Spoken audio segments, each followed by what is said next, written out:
네, 오늘 강의록 7페이지부터 보도록 할게요. 다 7페이지 펴셨죠? 네, 성체 성사에는 예수님의 삶의 신비가 간직되어 있습니다. 그것은 이렇게 표현할 수 있습니다. 희생 없이 내적 변화가 있을 수 없고, 내적 변화 없이 깊은 친교는 있을 수 없다. 바로 이것이 그리스도인들이 함께 모여서 성체성사를 거행하는 이유입니다. 그들은 이 성사를 행함으로써 예수님의 삶의 신비가 자신의 삶의 신비가 되게 합니다. 희생과 변화, 친교가 그것입니다. 네, 먼저 성체성사 각주 7번 보면 성 요한 바오로 2세 교황님의 회칙, 교회는 성체 성사로 산다. 지난 2003년에 나온 회칙이죠. 회칙의 1항을 한번 읽어드리겠습니다. 교회는 성체 성사로 산다. 이러한 진리는 일상적인 신앙 경험으로 표현하는 데에 그치는 것이 아니라 교회 신비의 핵심을 요약하고 있습니다. 주님께서 내가 세상 끝날까지 언제나 너희와 함께 있겠다고 하신 약속의 항구한 성취를 교회는 다양한 방식으로 기쁘게 체험하지만 특히 빵과 포도주가 주님의 몸과 피로 변하는 성체 성사를 통하여 이러한 현존을 매우 강렬하게 체험하고 있습니다. 새 계약의 백성인 교회가 천상 본향을 향한 순례 여정을 시작한 오순절 이후 이 거룩한 성사는 교회가 지내온 세월을 끊임없이 기념하며 그 시간들을 확고한 희망으로 채워주었습니다. 제2차 바티칸 공의회는 성체성사가 그리스도교 생활 전체의 원천이며 정점이라고 올바르게 선포하였습니다. 지극히 거룩한 성체성사 안에 교회의 모든 영적 선이 내포되어 있습니다. 곧 우리의 파스카이시며 살아있는 빵이신 그리스도께서 바로 그 안에 계십니다. 그리스도께서는 성령으로 생명을 얻고 또 생명을 주는 당신 살로서 사람들에게 생명을 주십니다. 따라서 교회의 눈길은 언제나 제대의 성체 안에 현존하시는 주님을 향하며 그 안에서 그분의 끝없는 사랑이 온전히 드러남을 발견합니다. 네, 이 회칙 20년 전에 나와서 아마도 안 읽어보신 수녀님도 많으실 것이고, 또 예전에 읽어보셨지만 이제 거의 기억이 잘 안 나는 분들도 계실 텐데,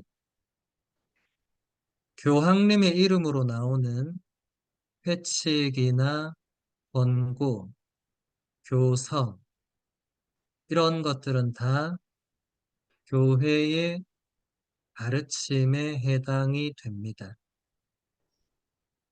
하느님께서 당신의 구원 계획과 당신의 뜻과 당신의 신비를 우리 인간에게 알려주신 것을 계시라고 하고 그 계시의 원천이 성전과 성경인데 이 성전이 교회 안에서 계속 이어져 내려오면서 교회 문헌과 교회 가르침 안에서 그 성전이 드러납니다.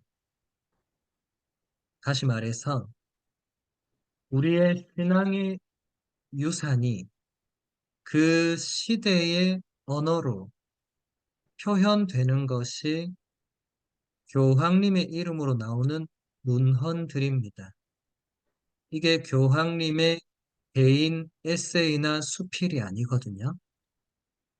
뭐 수녀님들 당연히 그 정도는 구분하시겠지만 교황님의 이름으로 그냥 나오는 일반 책들이 있고 이렇게 공식적으로 회칙, 권고, 교서 이렇게 나오는 공식 문헌이 있는데 이 둘은 완전히 성격이 다른 것입니다. 일반 출판사에서 교황님 말씀이나 어록을 모아서 나온 책들은 그게 교회의 가르침이라고 할 수 없죠. 그 안에 성전이 있다고 할 수 없죠. 그런데 이런 회칙이나 권고나 교서는 그 안에 교회의 가르침이 있고 그게 계속 이어져 오는 신앙의 유산의 한 축이 됩니다. 그러니까 이런 문헌들은 굉장히 중요하고 시대가 아무리 지나더라도 그 가치가 훼손되거나 줄어들거나 사라지지 않습니다. 그래서 수녀님들의 영적 독서 목록에 뭐 여러 가지 책들이 있을 것이고 뭐 어떤 기준으로 영적 독서를 정하는지 제가 잘 모르겠지만 또 수도회마다 다양하게 기준을 적용하겠지만 이 현대 교회의 가르침들이 수녀님들의 영적 독서 목록에 들어가 있어야 됩니다. 왜냐하면 그걸 모르고 신앙생활을 또 수도 생활을 할 수는 있어요. 뭐 하는데 큰 문제가 안 될 수도 있습니다. 하지만 이 시대가 요청하는 수도자의 삶의 모습, 또 이 시대가 말하고자 하는 교회의 존재 이유와 의미, 수도자의 존재 이유와 의미, 이런 것들을 우리가 배우고 느끼고 깨달으려면 이 시대의 언어와 표현들을 교회가 어떻게 사용하고 있고 또 교황님이 당신의 이름으로 공식적으로 반포하시는 그 교회의 가르침이 또 그것을 어떻게 받아들이고 있고 말하고 있고 이런 것들을 아는 게 대단히 중요해요. 우리는 고대나 중세의 지금 수도자로 사는 게 아니라 2024년 6월 30일 현재의 수도자로 살고 있기 때문에 이 현재의 교회의 가르침을 알아야 되겠죠. 그래서 제가 이런 회칙이나 권고들을 인용할 때 이거는 단순히 참고하라는 게 아니라 이 주제는 반드시 이 회칙이나 혹은 권고를 봐야 된다. 이제 그런 의미로 제가 각 주에 이걸 넣는 거거든요. 그래서 수녀님들이 어, 가능하면 이런 현대교 황님의 문헌들은 읽어보셔야 됩니다. 시간이 없으시면 다른 루트로라도 사실 이런 회칙이나 권고는 길지 않거든요. 일반 책보다 훨씬 분량이 짧습니다. 그런데 읽는 데는 시간이 더 오래 걸릴 수 있어요. 왜냐하면 그 내용이 일반 책처럼 그냥 평이한 내용도 아니고 그 표현들이 교황님의 그냥 개인 에세이가 아니다 보니까 표현도 조금 어려울 수 있습니다만 그렇다고 해서 우리가 교회 문헌들을 안 읽으면 누가 교회 문헌을 읽겠습니까? 교황님이 뭔가 발표했는데 아무도 안 읽으면 그 교회는 왜 존재를 하는 거죠? 베드로의 후계자를 왜 뽑고 기도하는 거죠? 이게 교황님이 앞에서 이끌어갈 때 우리가 나는 뭐 바티칸에 사는 사람도 아니고 지금 이태리에 사는 사람도 아니고 지금 당장 내 수도 생활에 교황님의 그 가르침이 크게 상관도 없고 이렇게 돼버리면 수녀님들이 이 시대를 사는 교회의 수도자이지만 교황님의 가르침 또 교회의 가르침 이런 것과 전혀 무관하게 산다. 이건 조금 말이 안 되는 거거든요. 그래서 물론 모든 이 회칙 권고를 막 읽고 섭렵하고 이렇게 하자는 게 아니라 적어도 그런 것들이 나올 때, 반포될 때 거기에 대해서 교황님이 어떤 의도로 무슨 메시지를 내셨는지 우리가 그걸 알고 거기에 따라서 또 수도 생활의 방향과 목적을 설정하고 이런 게 굉장히 중요한 거죠. 우리는 교황님을 중심으로 베드로를 반석으로 하는 그 교회고 그 교회의 일원이잖아요. 나 홀로 수도 생활을 충실히 잘 하는 것도 물론 중요하지만 교회와 동떨어져서 나 홀로 수도 생활을 하는 것은 그것은 교회의 수도자의 모습은 아니거든요. 그래서 이런 가르침들이 우리에게 필요하고 이렇게 한 번씩 보면서 여기서 뭔가를 우리가 배워야 되는데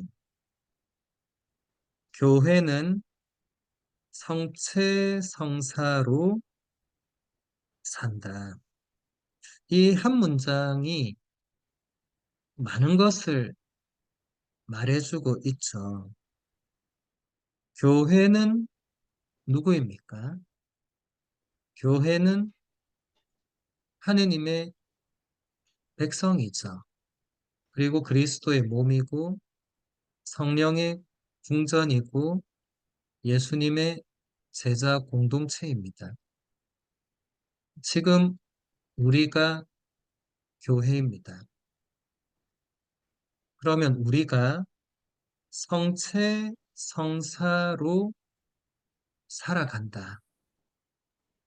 바꿔 말하면 우리는 성체 성사 없이는 살 수가 없다.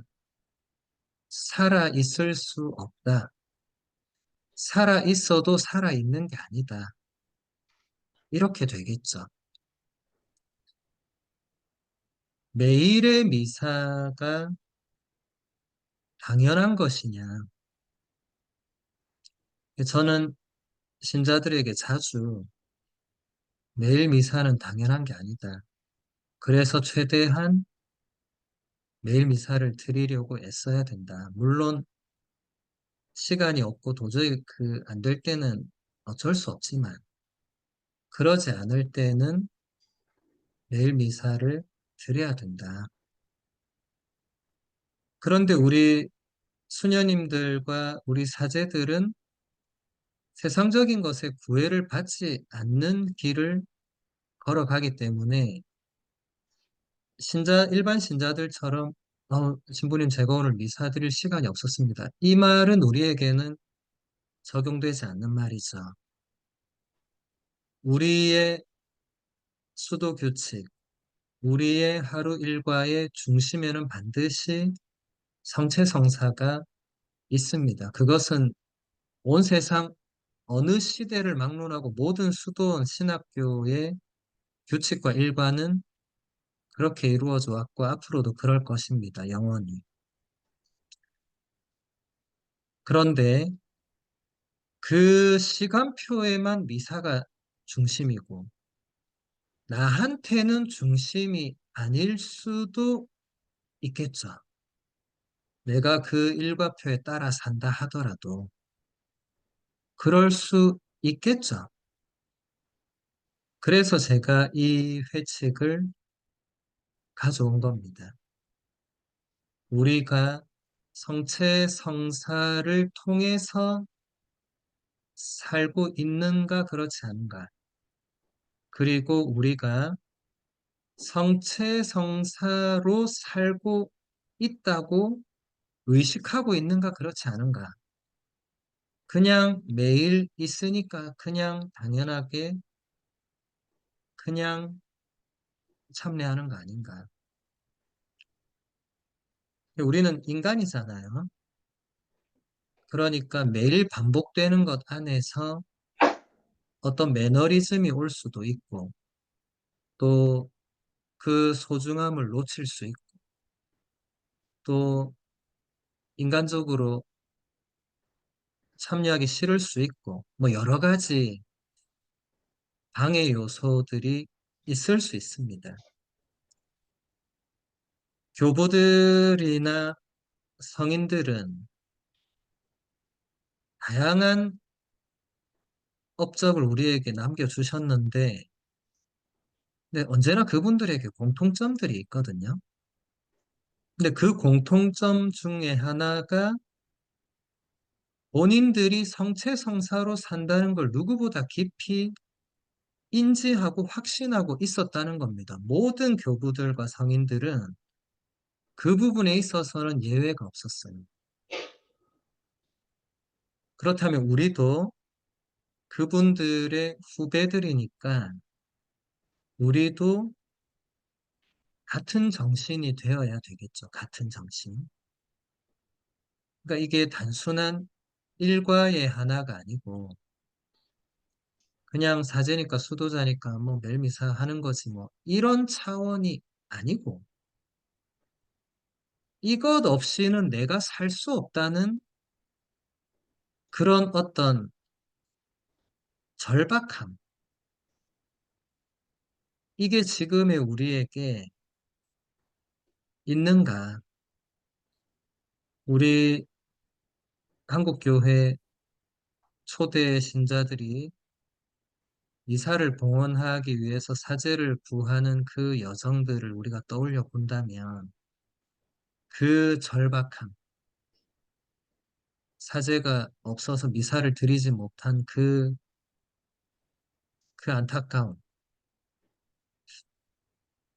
이런 것이 물론 지금 사제들이 많으니까 내일 미사가 지금 별일 없으면 거의 이루어지고 있는데 이게 그대로 계속 간다는 보장도 없고 뭐 그런 걸 떠나서 나에게 성체 성사가 정말 이런 의미인가를 우리 수녀님들이 이번 피정안에서 한번 묵상해 보시면 좋을 것 같아요. 지금 미사가 영어로 봉헌되고 그 언어는 그렇게 중요한 건 아닙니다. 물론 언어의 한계 때문에 미사에 조금 깊이 집중하지 못하는 그런 건 있겠지만 그것은 성체성사의 본질과는 상관없는 거거든요. 그런 차원의 묵상이 아니라 이 한 문장, 교회는 성체성사로 산다. 이 기준으로 나는 성체성사로 살고 있는가? 네, 이렇게 질문을 스스로에게 던지고 답을 한번 적어 보는 거죠.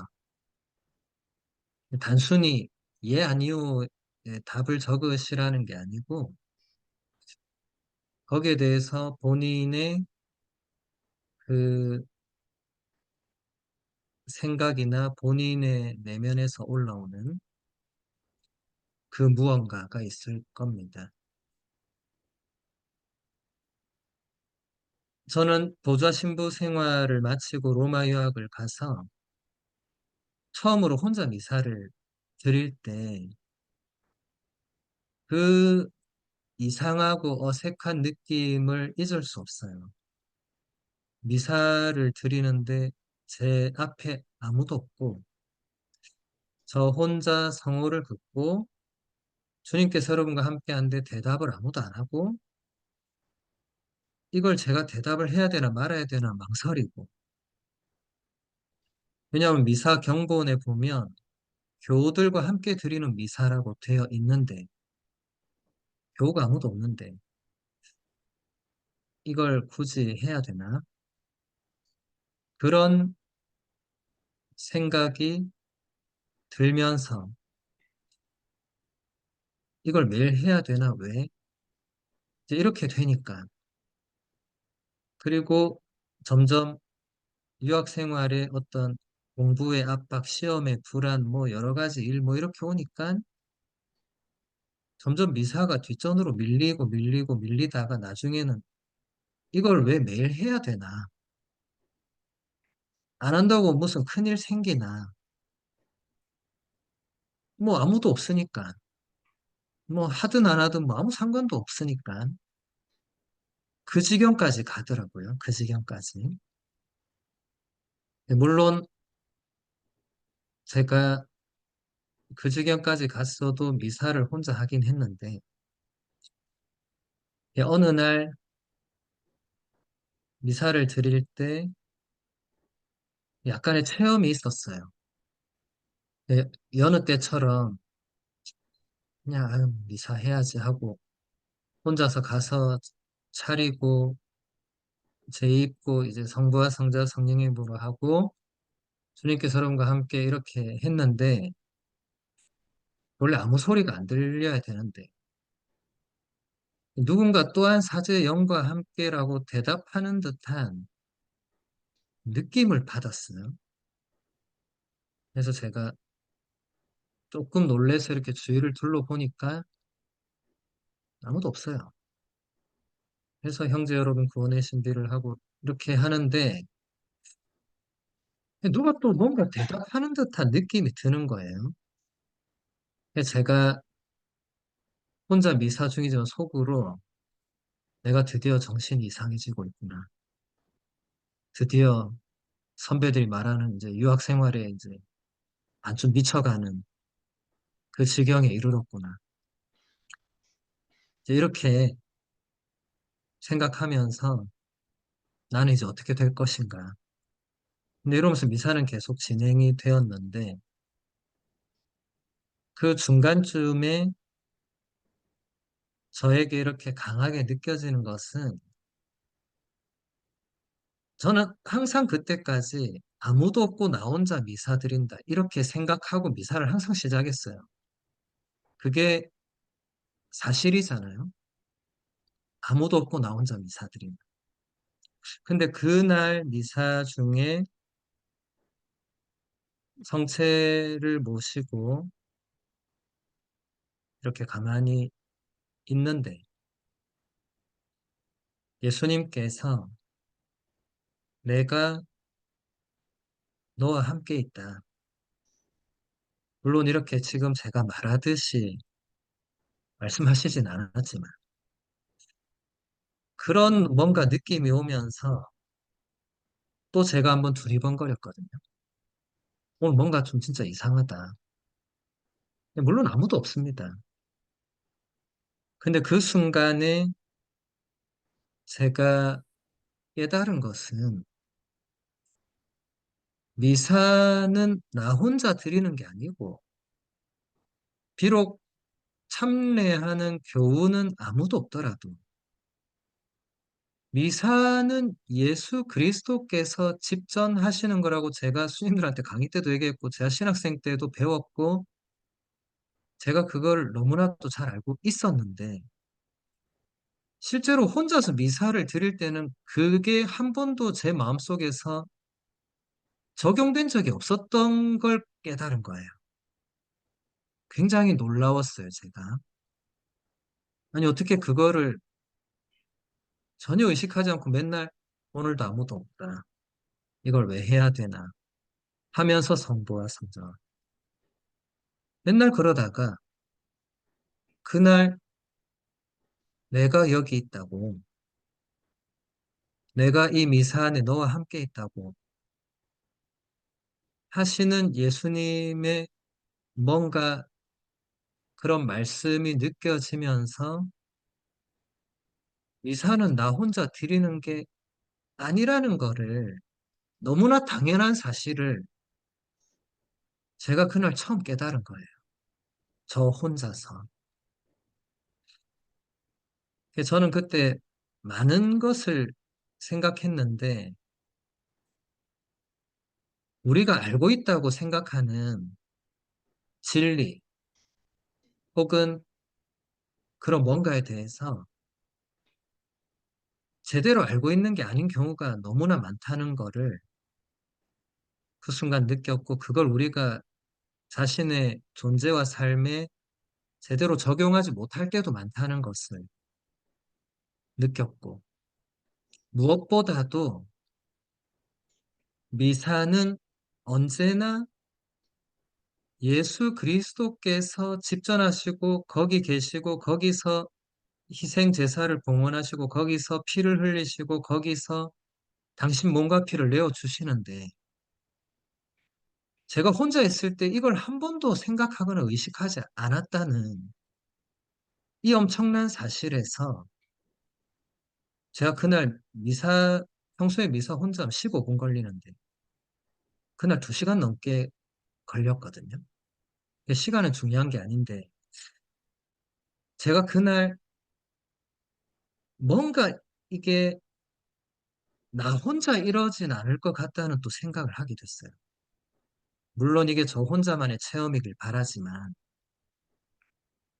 아마 또 다른 누군가도 미사에 참여하면서 제가 방금 말씀드린 그런 것들을 전혀 의식하지 않고 미사에 참여할 수도 있겠다는 그렇게 성체를 모시고 돌아갈 수 있겠다는 생각이 들었죠. 물론 저를 포함해서 저는 계속 그래 왔으니까. 그래서 그 뒤부터 제가 미사를 참여한다는 게 이게 그냥 시간 돼서 혹은 뭐 저 혼자 있을 때는 저 혼자니까 아무 때나 그냥 뭐 하고 싶을 때 이런 게 아니고 정말 예수 그리스도께서 단 한 번 당신 자신을 성부께 바치신 그 제사에 내가 동참하는데 이게 그냥 일과표 안에 있으니까 혹은 사제 수도자니까 뭐 안 하면 안 되니까 이런 마음으로는 들어가서는 안 되겠다. 그런 것을 느낀 거죠. 교회는 성체성사로 산다는 이 회칙이 제가 이미 신학생 때 나와서 제가 유학 가기 전에 이걸 분명히 몇 번 읽었는데도 로마 가서는 정작 이 한 문장조차도 기억하지 못하고 미사를 해야 되나 말아야 되나 라는 지경으로 만들었던 저의 부끄러운 고백입니다. 그래서 수녀님들은 뭐 그러지 않으실 것이지만 어, 우리는 누구나 그럴 수 있다는 제가 그걸 그때 느꼈기 때문에 그래서 이렇게 말씀을 드리는 것입니다. 그래서 여기 마지막 문장 보면 교회의 눈길은 언제나 제대의 성체 안에 현존하시는 주님을 향하며 그 안에서 그분의 끝없는 사랑이 온전히 드러남을 발견합니다. 교회는 우리라고 아까 제가 말씀드렸죠.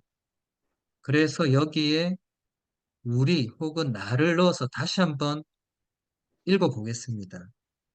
우리의 눈길은 혹은 나의 눈길은 언제나 제대의 성체 안에 현존하시는 주님을 향하며 그 안에서 그분의 끝없는 사랑이 온전히 드러남을 발견하고 있는가? 라고 수녀님들 물음표 하시고 또 그 답을 묵상 시간에 적어 보시면 될 것 같아요. 여기서 말하고 있는 나의 눈길은 그냥 수녀님들이 감실 앞에서 감실을 바라보는 단순한 그 시선의 눈길이 아니란 거는 다 아실 겁니다. 거기 몸이 앉아있고 시선이 거기 가 있어도 내 마음이 그리로 향하지 않을 수 있다는 걸 우리는 알고 있죠. 그래서 이 질문은 굉장히 중요합니다. 그리고 언제나 이 부사구도 대단히 중요합니다. 감실 앞에 앉아있을 때만이 아니라 언제나 항상 늘 성체 안에 현존하시는 주님을 향하고 있는가? 그리고 그 안에서 그분의 끝없는 사랑이 온전히 드러난다는 것을 발견하고 있는가? 왜냐하면 수녀님들 우리가 수도 생활하면서 수도 생활의 80% 이상을 감실 앞에 앉아있고 이럴 수가 없잖아요. 사실 우리가 감실 앞에 앉아있는 시간은 전체 하루 일과표에서 많지 않을 수 있잖아요. 그런데 요한 바로 2세 교황님이 언제나라는 무사구를 여기 넣은 것은 그냥 하나 추가해야 되겠다 이거 아니거든요. 성경이나 교부들의 작품들도 이 교회의 공식적인 문헌들 가르침들은 한 단어도 허투루 혹은 아무 의미 없이 그냥 넣는 경우는 없습니다. 그래서 다 우리 묵상의 숙고의 대상이 됩니다. 물론 수녀님들이 이 모든 문장에 한 단어 한 단어 이렇게는 못하죠. 수녀님들 그렇게 묵상하시면 시간이 모자랍니다. 하루 24시간이 모자라죠. 그렇게 못하는데 제가 전에도 말씀드렸듯이 수녀님들께 가장 마음속에 와닿는 혹은 건드리는 뭔가 남는 그 어떤 문장이나 단어나 그 무엇을 하나를 붙들고 거기에 집중해서 묵상을 해 나가야 되죠. 이것저것 다 할 수 없습니다, 수녀님들. 제가 책도 드렸고 매일 말씀이 나가고 제가 강의 중에도 뭐 이런 거 묵상하죠. 여러 개인데 사실 그 수님들이 다 하실 수 없어요. 제가 다 하시라고 한 적도 없습니다. 제가 몇 번씩 말씀드렸잖아요. 숙제 아니고 다 하셔야 되는 거 아니고 그냥 그러면 수님들이 이 피정 안에서 그 묵상을 통해서 하느님께 나아가기보다는 이게 지치게 만들어요. 이것도 해야 되고 저것도 해야 되고 왜 자꾸 던져주시지? 그런 의미 아닙니다. 그 수녀님들이 그 중에서 뭔가 나한테 탁 오는 뭔가가 있을 거예요. 그런데 없을 수도 있습니다. 없을 때 또 억지로 막 찾고 그러지 마시고, 없을 때는 없는 대로 묵상을 또 하셔야 되겠죠. 근데 이렇게 연피정하고 이렇게 특별한 순간에는 거의 없을 수 없고, 또 이렇게 강의를 하는 이유도 이제 다 그런 부분들을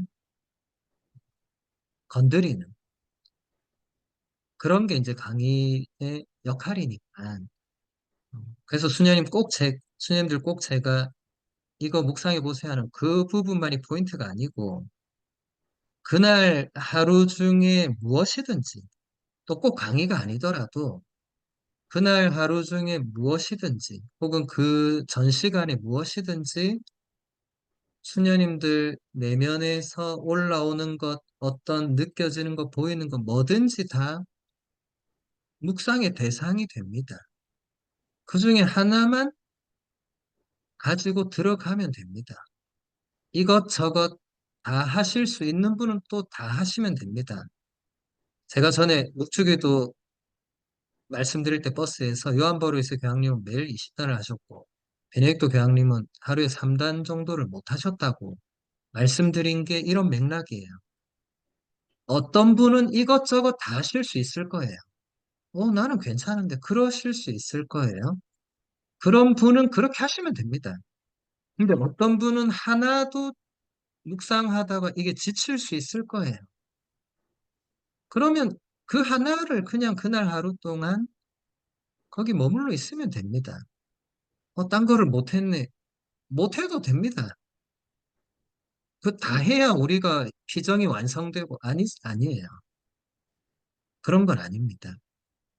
다 다르다고, 다 고유하다고 제가 말씀드렸기 때문에, 그래서 수녀님들, 묵상하실 때 각자에게 맞게, 그리고 그날의 컨디션과 그런 것도 중요하겠죠. 수녀님들이 조금, 육체적으로 좀 지쳐 있거나 몸이 조금 힘드실 때는 못하는 거죠. 그 당연한 겁니다. 못하는데 또 막 이거를 막 굳이 해야 되는데 이거는 아니고 쉬는 거 중요하거든요.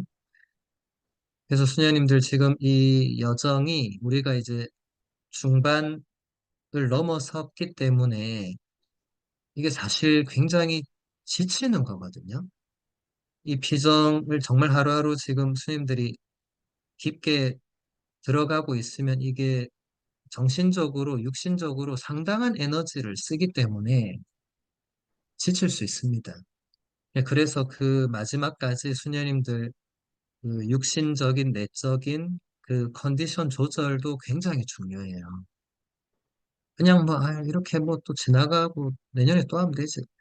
그렇게 이 시간들을 보내시면 안 되고, 이 시간은 수녀님들 일생의 처음이자 마지막인 거예요. 내년에 연피정이 있겠지만, 그때는 또 그때고, 지금은 지금이에요.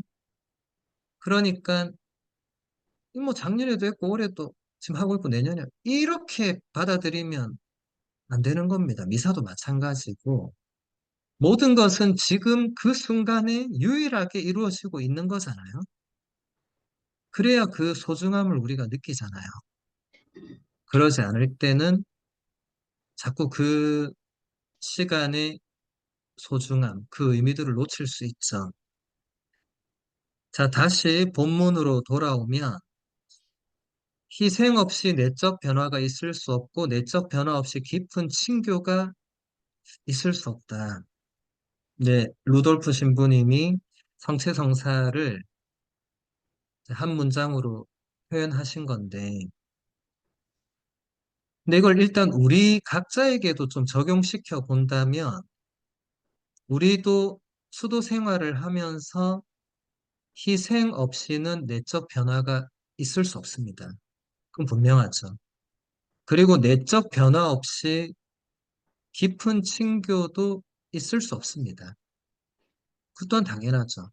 이게 물론 성체성사를 두고 한 말이지만, 그냥 우리 수도 공동체, 그리고 우리 개별 수녀님들께 적용해도 다 유효한 문장입니다.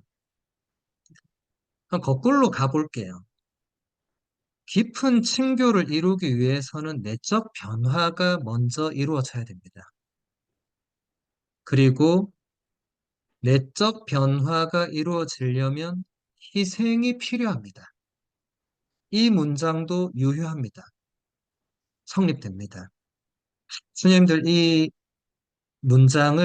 두 문장을 한번 놓고 한번 묵상해 보시면 좋겠어요.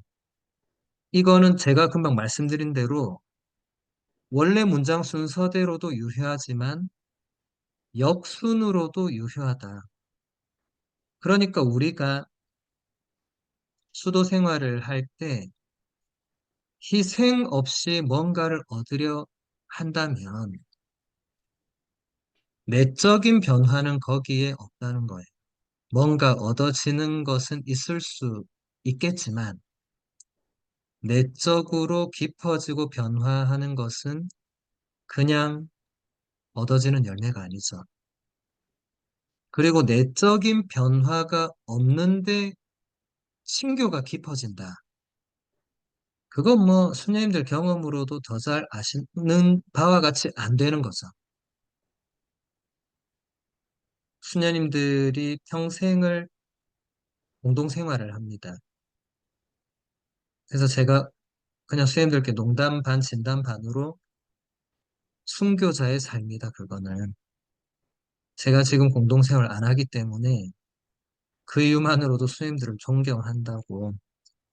왜냐하면 저도 공동 생활할 때 죽을 뻔했기 때문에 이게 순교구나라는 것을 조금은 알고 있습니다. 근데 그때 그 깊은 친교가 이루어지지 않았던 이유, 저도 함께 사는 동료 사제와 깊은 친교를 이루지 못했거든요. 그거는 그분 탓도 있겠지만 제 탓도 반드시 있습니다. 한쪽의 일방적인 탓만으로는 그게 성립이 안 되기 때문에.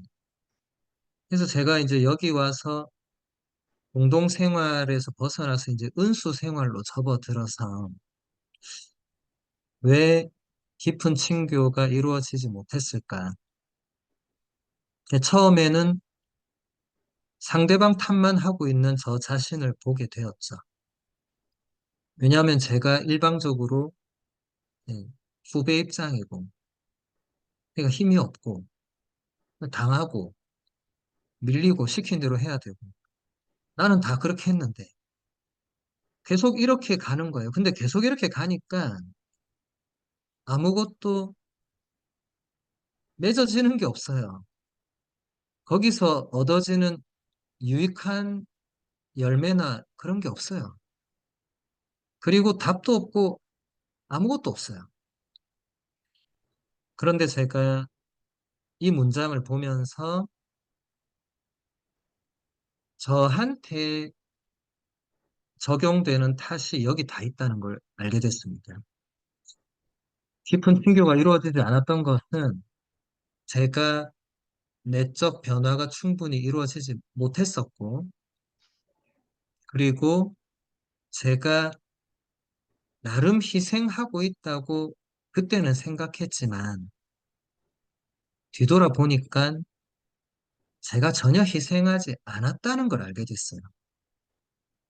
그러니까 그 상대방도 제가 희생하지 않는 걸 보고 저하고 깊은 친교를 이룰 수 없었겠죠. 그러니까 겉으로 보면 강대 약이었지만 실제로는 강대 강이 대치를 했기 때문에 깊은 친교는 당연히 안 되는 거죠. 근데 제가 이것을 은수생활 하면서 돌아봤기에 조금이나마 깨달은 거지. 그러지 않고 그냥 바로 제가 또 다른 공동생활로 뛰어들어서 어느 날 이제 제가 강의 위치에 가고 누군가 약의 위치에 왔을 때 깊은 친교가 그때 이루어졌을까? 안 됐을 겁니다. 그래서 우리가 성체성사를 거행할 때, 참례할 때, 이 세 단어를 그 안에서 우리가 배워야 되거든요. 그러니까 우리가 매일 미사를 참례하면서도 이게 안 된다는 거는 이제 잘 되고 있는 분들에게 지금 말씀드리는 게 아니고, 이 서로 간의 깊은 친교가 잘 되지 않는 것은 우리가 지금 성체성사 안에서 이 부분들을 놓치고 있다는 것과 같은 말이겠죠. 성체성사 안에는 반드시 이 세 가지가 거기서 이루어지는데, 거기서 얻어지는 열매인데, 우리가 그 안에서 그것을 이루어내지 못하고 있을 수 있다. 이제 그거는 스님들 각자가 생각해 보셔야 될 부분이고, 희생과 변화와 신교가 나의 미사 참례 안에서 얼마나 어떻게 이루어지고 있는가. 이것은 물론 스님들이 이번 연피정 안에서만 생각해야 될 주제는 아니고 내일 미사 때 그리고 죽을 때까지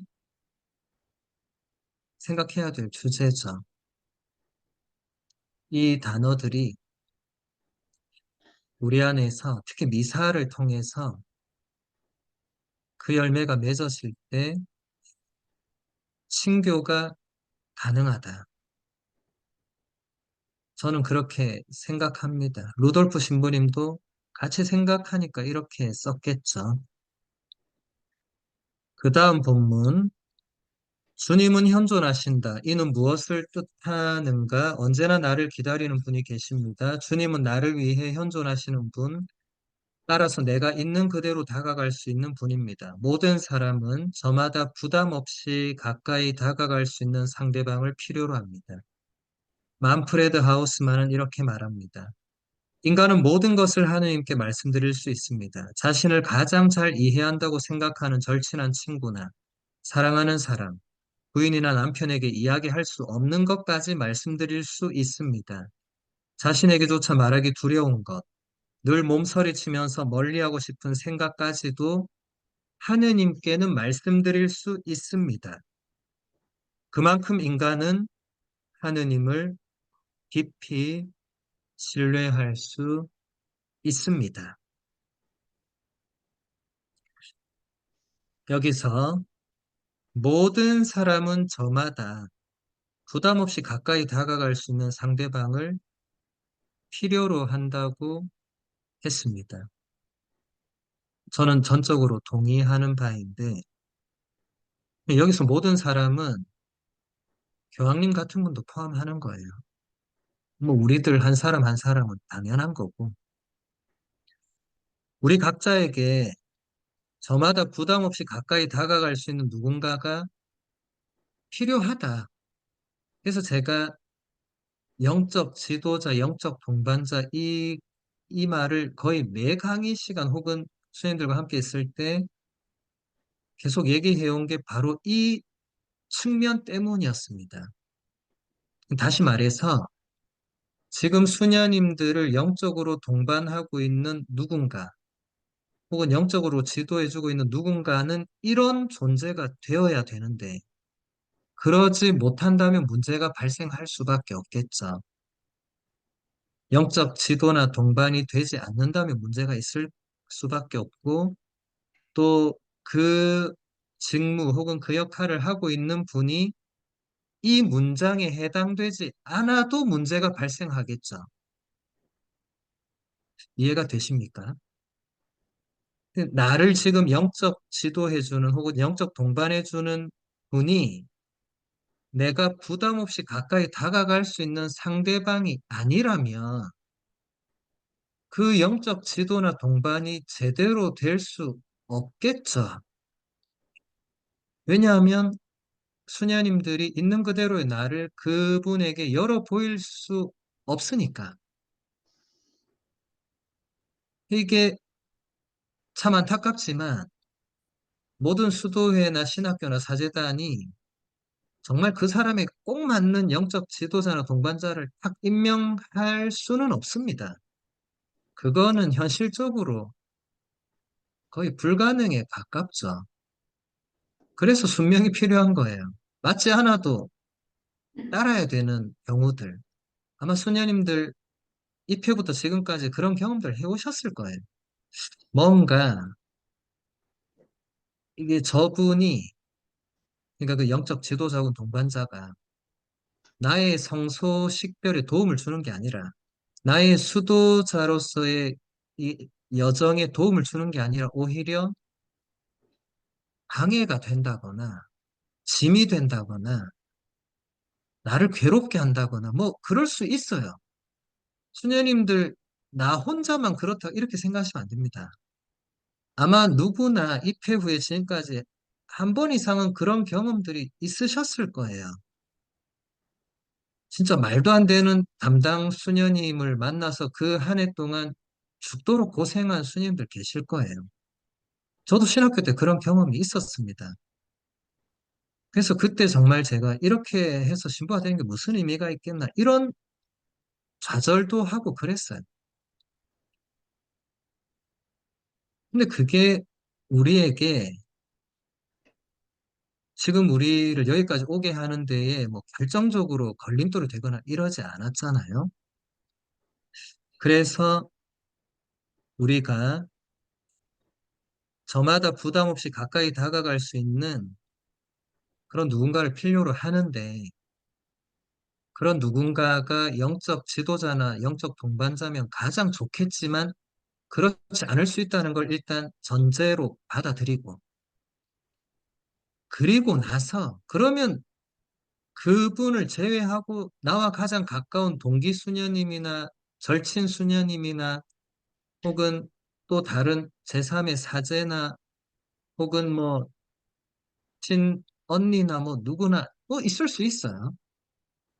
그런데 여기 말한 것처럼 이 만프레드 하우스만의 말이 이제 여기서도 중요한데, 그런 누군가가 있을 수 있지만 그런 누군가에게 이야기할 수 없는 뭔가도 우리가 하느님께는 말씀드릴 수 있다. 이제 이 부분이 비록 우리가 내가 부담 없이 가까이 다가갈 수 있는 상대방이 없거나 누군가 있는데 한계가 있거나 할 때, 그럴 때 하느님께는 나의 모든 것을 열어 보이고 말씀드릴 수 있다. 저도 미국에 오기 전에 그 공동 생활 안에서 굉장히 제가 힘겨워하고 있을 때, 이제 저에게 조금 어, 영적 동반은 아니지만 이제 편안하게 좀 지내는 선배 신부님이 이제 저의 상황을 보시고 아시고는 저한테 그냥 딱 한마디 하더라고요. 아무리 그래도 너 혼자 기도는 열심히 할 수 있지 않느냐. 근데 저는 그때는 저분은 자기는 지금 그런 상황이 아니니까 저렇게 참 편안하게 말씀하시네. 이렇게 생각했는데 지나고 보니까 지금 이 만프레드 하우스만의 이 말이 그 선배의 말과 똑같은 말이었어요. 제가 그땐 받아들이지 않은 거죠. 받아들일 여력도 없을 만큼 제가 고통스러워 했겠죠. 근데 이제 그렇지 않은 상태에서 이걸 보니까, 아, 그게 그거였네. 내가 그때는 그걸 받아들일 수 없었구나. 이제는 받아들일 수는 있을 것 같지만, 우리가 정말 힘들고 고통스러울 때, 하느님을 온전히 신뢰하고 하느님께 나의 모든 것을 맡기고 하는 게, 이론이나 시편 구절로는 가능한데, 막상 내가 그 상황에서 그렇게 하는 것은 또 다른 차원이겠죠. 그래서 수녀님들은 저와 달리 평생을 공동생활을 하셔야 되니까 이런 부분이 평생 수녀님들을 따라다닐 수밖에 없어요. 그래서 이건 누구도 쉽게 그냥 참고 사세요. 그냥 시간 지나면 소임지가 바뀌어요. 이런 식으로 접근할 수 없는 문제란 걸 잘 알고 있습니다. 또 제가 지금 공동생활을 하지 않으면서 수녀님들께 이 부분에 대해서 사실 뭐라고 말씀드리기 어렵죠. 그래서 수녀님들, 어, 그런 상황들이 있을 때 힘을 내시고 하느님께 그래도 그 마음들을 내어 드리고 내어 맡기시고, 비록 그렇게 마음이 움직이지 않을지라도 그런 게 필요합니다. 쉽지는 않을 것입니다만. 그 다음, 우리는 영적 스승들이 눈의 관리에 대해서 말하는 까닭을 이해할 수 있습니다. 이는 모든 것을 그 자체로 무작정 받아들여서는 안 된다는 뜻이며 영을 식별해야 한다는 뜻입니다. 곧 선한 것과 악한 것, 우리를 고양시키는 것과 내리누르는 것, 우리를 건설하는 것과 파괴하는 것 등을 식별해야 합니다. 이 영의 식별은 중세의 영성가들, 신학자들, 성인들에게 대단히 중요한 주제였고 거의 중세 전체를 관통하는 주제이기도 합니다. 제가 2학기 중강의 때 중세 영성을 다룰 때 이 부분도 많이 다루게 될 것인데, 뭐 사실 수녀님들은 이미 이 식별의 훈련을 수련기 때부터 지금까지 계속 해오시고 계시기 때문에 굳이 이 부분을 강의록에 안 넣었어도 됐는데, 제가 넣은 이유는 수행들이 그걸 못해서가 아니라, 제가 몇 번 말씀드렸듯이 진부함 속에 답이 있다. 내가 다 안다고 생각하는 것 그 안에 새로운 길이 있을 수 있다. 그 맥락에서 영의 식별은 일단 모든 것을 그 자체로 무작정 받아들여서는 안 된다는 전제 조건이 깔려 있어요. 식별은 상당히 어려운 과정입니다.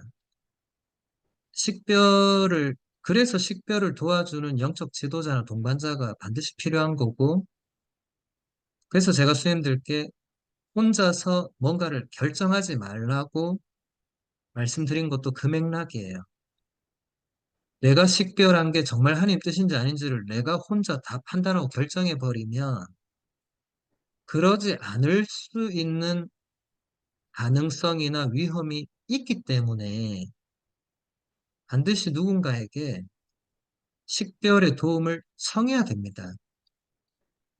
그게 사소한 부분이라도 그렇습니다. 중대한 부분이라면 뭐 말할 것도 없겠죠. 근데 사실 그게 우리가 그렇게 식별을 맡길 수 있는, 정말 신뢰할 수 있는 영적 지도나 영적 동반의 시스템과 체계가 지금 모든 수도회나 사제단 안에서 잘 이루어지고 있는지는 제가 자신할 수는 없어요. 그것은 성령께 온전히 맡겨드려야 되는 부분도 있고, 왜냐하면 영적 지도자도 완벽할 수 없고, 영적 동반자도 우리보다 탁월하게 뛰어난 영혼이어서 그런 게 아니거든요. 그러니까 이런 부분들은 그 누구도 쉽게 뭔가를 할 수 있는 부분은 아닙니다. 예수님도 그런 말씀 하셨잖아요. 눈머니가 눈머니를 인도할 수가 없다고. 그래서 사실 그 말씀을 접할 때마다, 야, 진짜 그렇다면 이 식별의 여정은 영적 지도나 영적 동반을 하는 그분도 이걸 사실은 최종 결정할 수 없는 거구나. 그건 정말 성령께 유보된 거구나. 그런 걸 많이 느낍니다. 그래서 수님들이 다 또 소임주에 가면 누군가의 영적 지도나 동반을 하셔야 되니까 이제 이런 부분에 대해서 정말 성령께 더 간절히 의탁하는 게 필요하겠죠. 누군가를 영적으로 동반하고 지도하실 때 물론 수님들이 훌륭하게 식별하실 수 있겠지만 그 또한 100% 하느님의 뜻대로 모든 걸 식별한다고 아무도 자신 있게 말할 수 없기 때문에 그렇습니다. 그래서 제가 이 부분을 가져왔고 하나만 더 볼게요. 인간은 저마다 자신이 보는 것을 닮아갑니다. 이것은 진리입니다. 진리의 다른 면도 있는데 그것은 인간이 자신의 됨됨이대로 본다는 것입니다. 어쨌든 마음 상태는 우리가 바라보는 것에 지대한 영향을 미칩니다. 상징적으로 이렇게 말할 수 있습니다. 그릇이 깨끗하지 않으면 그 안에 넣는 모든 것도 더러워진다. 모든 탐욕과 꿍꿍이와 속셈에서 자유로운 사람만이 사물과 인간을 있는 그대로 봅니다. 예, 이 보는 것에 대해서 우리가 뭔가를 늘 바라보죠. 눈을 뜨고 있는 이상. 그리고 눈을 감고 있어도 뭔가를 바라볼 수 있고 바라봅니다. 기도 중에도 그렇고, 일을 할 때도 그렇고, 모든 잠을 자는 시간 외에 모든 시간에 우리는 뭔가를 바라보고, 그리고 여기서 말하고 있는 대로 보는 것을 닮아가고, 그리고 우리는 그것을 있는 그대로 보지 못하고 자신의 됨됨이대로 봅니다. 우리의 마음 상태에 따라 보는 게 달라집니다. 내가 기쁠 때 뭔가 보는 거랑 내가 화가 치밀어 오를 때 뭔가를 보는 건 당연히 다를 수밖에 없죠. 똑같은 걸 보더라도. 그래서 그릇이 깨끗하지 않으면 그 안에 넣는 모든 것도 더러워진다. 이런 너무나 당연한 문장을 이 뛰어난 설교자가 쓰는 것은 우리가 이런 부분을 알지만 실천하는 것은 또 다른 문제거든요. 모든 탐욕, 꿍꿍이, 속셈에서 자유로운 사람만이 사물과 인간을 있는 그대로 봅니다. 우리가 그렇다면 우리 내면에서 모든 탐욕과 꿍꿍이와 속셈에서 자유로워져야 되겠죠. 이것도 수녀님들 수도 생활을 오래 했다고 해서 그냥 어느 날 보니까 수련기가 지나니까 내가 탐욕에서 자유로워졌네. 헛소원을 했더니 꿍꿍이에서 자유로워졌구나. 종신을 했더니 속셈에서 완전히 자유로워졌구나. 이런 수녀님들이 안 계시겠죠.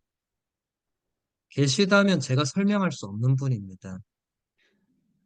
그렇게 그냥 그 단계에서 다 그렇게 되면 우리는 여기 모여서 이렇게 고생할 필요가 없습니다.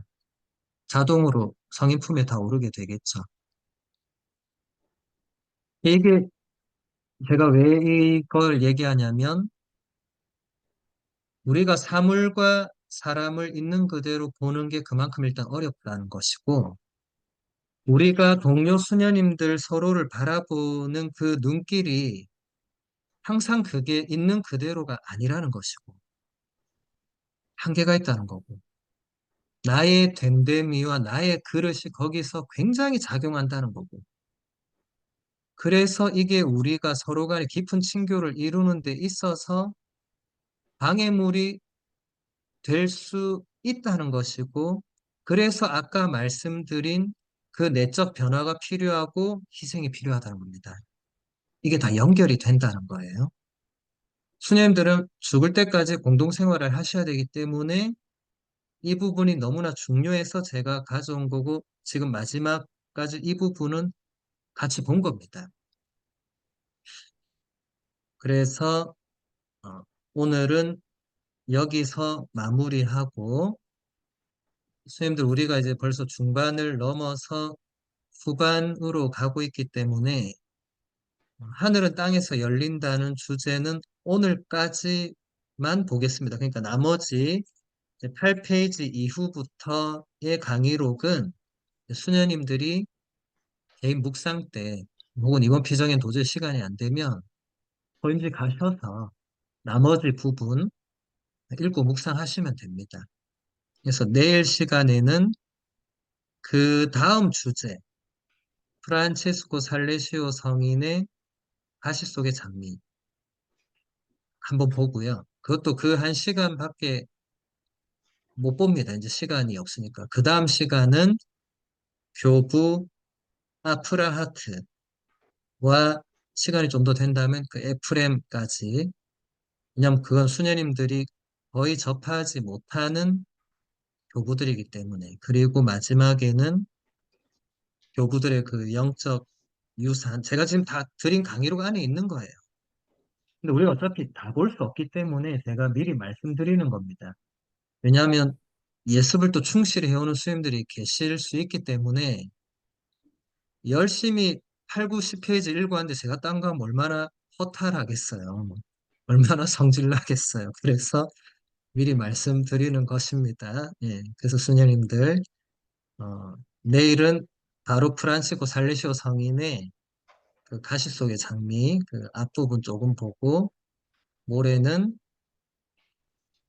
아프라트와 에프렘 성인 보고, 마지막 수요일은 교부들의 영적 유산, 제가 아마 한 10개 정도 넣어놨을 건데 그것도 다는 못 볼 거고 순서대로 시간 될 때까지 보도록 하겠습니다. 네, 그렇게 남은 여정을 보내도록 하겠습니다.